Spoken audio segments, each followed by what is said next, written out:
24절입니다. 24절에는 요한이 아직 감옥에 갇히기 전이었다는데 공간 복음서에는 예수께서 강내에서 시험을 받으신 후 세례자 요한이 투옥된 것으로 되어 있습니다. 그러나 예수님의 시험, 즉 마태복음 4장 11절과 요한복음의 투옥 4장 12절 사이에는 본서에 나와 있듯이 예수님과 요한이 가까운 곳에서 어느 정도의 기간 동안 사역을 하고 있었음을 알 수 있는데요. 아마도 요한은 예수님께서 공생애를 시작하시고 얼마 안 되어 헤롯 안디바에게 묵배임을 당했던 것처럼 보여집니다. 25절입니다. 25절에는 청결 의식에 관한 논쟁인데요. 청결 예식은 세례와 같은 뜻으로 죄나 더러움을 씻어 깨끗게 되는 것을 의미한다고 합니다. 아마도 어떤 유대인이 요한의 제자들에게 예수님의 세례에 대해서 언급하면서 더 많은 사람들이 그곳으로 가고 있으며 요한의 세례보다 더 낫다는 식으로 비교하여 말함으로써 요한의 제자들로 하여금 시기심과 분노를 일으켰던 것 같습니다. 여기에 논쟁은 쓸데없는 일에 분노하면서 변론하는 것을 의미하고 있습니다.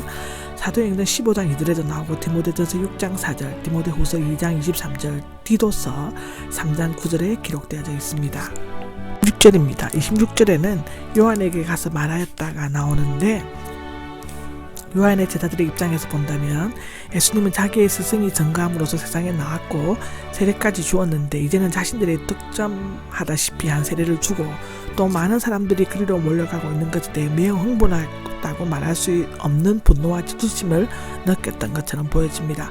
랍비언데 당신에게 세례를 주었던 사람, 당신을 따르는 무리들을 빼앗아가는 사람, 당신과 경쟁하는 이 사람들은 도대체 어떻게 하는 것이 좋겠습니까? 세례자 요한은 4가지로 답변을 하고 있습니다.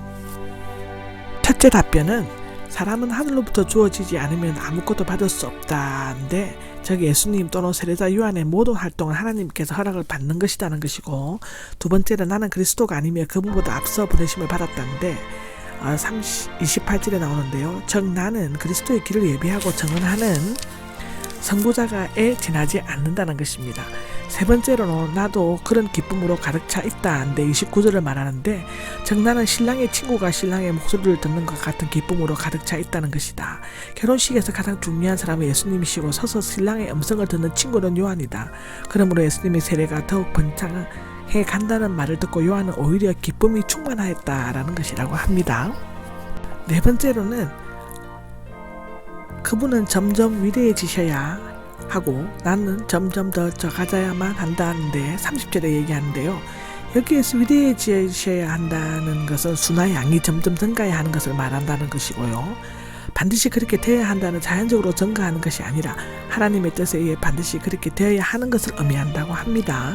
작아져야만 한다는 것은 줄어든다는 것을 의미하는데 아침 해가 떠오르면 밤새 반짝이던 별들은 자취를 감추는 것처럼 메시아 예수님이 오셨을 때 그 앞을 예비했던 선구자 요한뿐만 아니라 성인, 군자, 현인, 각종 종교의 창시자들까지 자리에서 일어나 물러가야만 한다는 것입니다. 왜냐하면 그것이 하나님의 영원한 계획이요 섭리이시기 때문인데요. 이 마지막 말을 남긴 요한은 얼마 후 헤롯의 감옥에 갇혔고 헤로디아의 관계로 목배임을 당하게 되죠. 그는 나서야 할 때 용감히 나서서 메시아를 정언했고 물러서야 할 때 미련 없이 역사의 무대에서 사라진 위대한 마지막 예언자요 여자가 낳은 자 중에서 가장 큰 자였다고 마태복음 11장 11절에는 기록되어져 있습니다. 11절에서 36절까지는 세례자 요한이 계속 정언하는 것이 아니라 그가 정언했던 내용들을 사도 요한이 추석한 것으로 보는 편이 낫다고 합니다. 31절을 보면 위에서 오신 분과 땅에서 난 사람인데 위 즉 하늘에서 오신 분은 예수님, 땅에서 난 사람은 세례자 요한인데요. 요한도 하늘에서 왔고 또 하나님께로부터 보내심을 받았지만 하늘에서 오신 예수님처럼 하늘의 일을 말할 수 없고 다른 인간적인 교사들처럼 땅에 속해 있는 땅의 것을 말할 수가 없습니다. 예수님은 하늘에 속한 영원하신 창조자이신 반면에 요한이나 다른 사람들은 땅에 속한 유일한 피조물에 지나지 않았다고 기록하고 있습니다. 12절입니다. 보고 들은 것인데 하늘에서 오신 예수님은 하늘에 보고 들은 것 즉 신적인 경험을 정언하셨지만 그 누구도 그를 하나님의 아들과 대속주로 받아들이지 않았습니다. 이것은 그 당시 예수님을 따라다닌다고 했던 사람들의 믿음이 형식적이고 비상적인 것임을 말해주고 있습니다. 33절입니다. 33절은 그의 정언을 받아들인 사람인데 사람들이 그리스도의 정언을 받아들일 때 그들은 예수님께로 하늘로부터 오셨으며 하나님께서 세상의 구원을 위해 활동하고 계신다는 진리를 받아들이는 것인데요. 입증하였다는데 정세에 도장을 찍다 입증하다 제1부정 가가형으로서 문서에 도장 찍은 그 진실성과 권위를 확정하는 것처럼 그리스도의 증언을 받음으로써 예수님께서 하나님의 메시지를 전하시며 하나님께서 참되시다는 것을 확정하게 된다고 합니다. 드립니다. 34절에는 하나님께서 보내신 분은 하나님의 말씀을 말한다는데 예수님의 하나님을 충분히 계시하신 살아있는 말씀이시다는데 그가 하나님 말씀을 말하는 이유는 세 가지라고 합니다.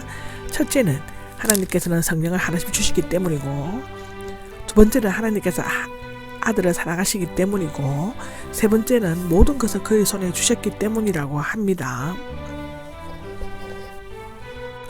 36절은 끝으로 요한복음서 기자는 신앙과 불신앙이 가져오게 될 확실하고도 분명한 결과, 그 영원한 생명과 하나님의 진노를 비교함으로써 이것이냐 저것이냐의 양자택일을 재촉하고 있습니다. 하나님의 말씀을 대언하고 모든 건설을 위헌받으신 예수님을 믿고 순종하는 것은 피조물이 된 인간이 마땅히 해야 할 의무요 특권이라고 하죠. 아들을 믿는 자는 현재 이미 영원한 생명을 소유하게 되며 예수님께서 재림하실 때에는 부활의 생명체로 바꾸게 된다고 합니다. 아들에게 순종치 않는 자는 믿음의 반대는 불순종이죠.